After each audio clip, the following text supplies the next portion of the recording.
Shalom saudara-saudara, salam 5 roti, 2 ikan, buka hati, diberkati Tuhan. Tema renungan kita pada hari ini adalah mencari Tuhan selama ia mau ditemui. Dari Yesaya 55 ayat 6-7. Sebelum kita merenungkan firman Tuhan, mari kita berdoa. Tuhan Allah Bapa kami yang baik, terima kasih untuk nafas kehidupan yang kembali Tuhan berikan bagi kami hari ini. Terima kasih untuk kesempatan sekali lagi untuk mendengarkan dan merenungkan firman-Mu. Tuhan, berkatilah kami di dalam perenungan firman-Mu hari ini. Biarlah firman-Mu kembali menguatkan dan menyegarkan iman kami. Di dalam nama Tuhan Yesus kami berdoa. Amin. Carilah Tuhan selama ia berkenan ditemui. Berserulah kepadanya selama ia dekat. Baiklah orang fasik meninggalkan jalannya, dan orang jahat meninggalkan rancangannya. Baiklah ia kembali kepada Tuhan, maka dia akan mengasihaninya, dan kepada Allah kita, sebab ia memberi pengampunan dengan limpahnya. Nabi-nabi dipanggil untuk melayani Tuhan pada masa pemerintahan raja-raja. Selama periode ini, Allah mengutus nabi-nabinya untuk mengingatkan kerajaan utara, Israel, dan kerajaan selatan, Yehuda, agar mereka mencari Tuhan selama ia berkenan ditemui, agar mereka hidup dalam ketaatan kepadanya. Namun, berkali-kali umat Allah berpaling darinya. Berkali-kali pula Allah dengan sabar memanggil dan mengingatkan mereka untuk kembali. Namun, pada akhirnya, Allah memutuskan untuk menghukum kerajaan utara, yaitu Israel, sebagai buah dari ketidaktaatan mereka. Dalam konteks seperti inilah, Allah memanggil Yesaya untuk mengingatkan kerajaan selatan, yaitu Yehuda, untuk mencari Allah. Dia menyerukan agar umatnya mencari Tuhan selama ia berkenan ditemui dan selama ia dekat. Mencari Tuhan berarti bangsa Yehuda harus melakukan apa yang Tuhan inginkan. Bangsa itu harus selalu beribadah dan berbakti kepadanya, bukan kepada allah-allah lain. Kerajaan Yehuda juga harus selalu mengandalkan Tuhan. Mereka tidak boleh melakukan kesalahan yang sama seperti yang dilakukan oleh kerajaan utara yang akhirnya dibiarkan Tuhan dihancurkan oleh bangsa Asyur. Saudara-saudara, memang ada kalanya Allah tidak lagi mau dijumpai. Dia seperti diam, hadiratnya tidak hadir dalam hidup kita. Ada kalanya kita berdoa, kita tahu Allah pasti mendengar doa kita. Tetapi entah mengapa kita merasa Allah tidak pernah menjawab doa-doa kita. Di saat-saat seperti itulah kita merasa Allah sedang jauh dari kita. Kita merasa kita bukan seperti anak yang disayangi oleh Allah.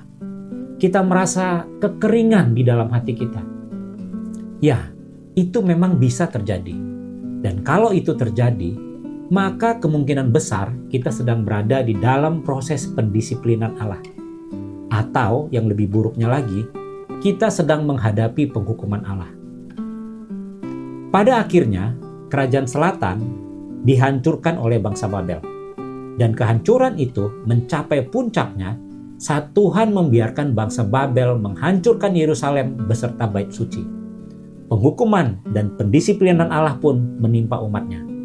Dan saat itu, bangsa Israel berseru-seru kepada Allah, memohon pertolongan. Apakah Allah mau menolong umatnya pada saat itu? Tidak. Allah justru membuang mereka ke Babel. Allah tidak mau membebaskan umatnya dari musuh-musuh mereka. Apakah Allah mengasihi bangsa Israel? Ya, Allah tetap mengasihi mereka. Tapi Allah memilih untuk menghukum dan mendisiplinkan mereka dengan cara membuang mereka ke Babel. Saudara-saudara, dalam kehidupan kita, seringkali kita baru mencari Tuhan hanya saat kita terjepit oleh masalah. Padahal seharusnya kita mencari Dia agar Dia memimpin kita dan hidup kita terhindar dari masalah. Seringkali kita mencari Tuhan hanya di saat kita butuh pertolongannya, bukan untuk membangun keintiman dengannya. Seringkali di dalam masa-masa kesuksesan, di dalam masa-masa bahagia kita tidak mencari Tuhan. kita mencari Dia hanya di dalam masa-masa sulit kita. Namun, di dalam masa-masa kesesakan itu, ada kalanya kita merasa Tuhan justru diam dan membiarkan kita menanggung semua permasalahan yang diakibatkan oleh dosa-dosa kita sendiri. Ya, meskipun Allah selalu beserta kita, meskipun Allah selalu mengasihi kita, namun ada kalanya Allah tidak mau ditemui di dalam rangka mendidik dan menghajar kita.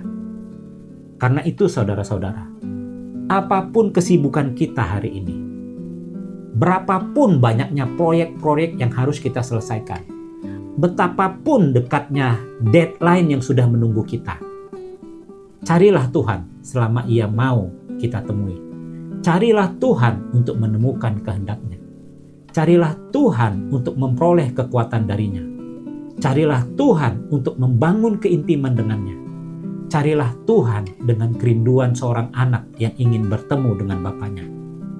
Saudara-saudara, carilah Tuhan selama Ia mau kita temui. Mari kita berdoa. Tuhan Yesus, terima kasih untuk firman-Mu. Ajarlah kami Tuhan untuk selalu mencari Tuhan, mencari kehendak Tuhan, mencari kebenaran Tuhan, dan mengandalkan Engkau di dalam hidup kami. Tolong kami Tuhan, berikan kerinduan di dalam hati kami untuk membangun relasi dengan Tuhan, agar kami tidak datang kepada Tuhan hanya di masa-masa sulit, tetapi kami benar-benar merindukan Tuhan. Kami benar-benar merindukan persekutuan yang indah dengan Engkau ya Allah. Terima kasih untuk firman-Mu hari ini. Di dalam nama Tuhan Yesus kami berdoa dan mengucap syukur. Amin.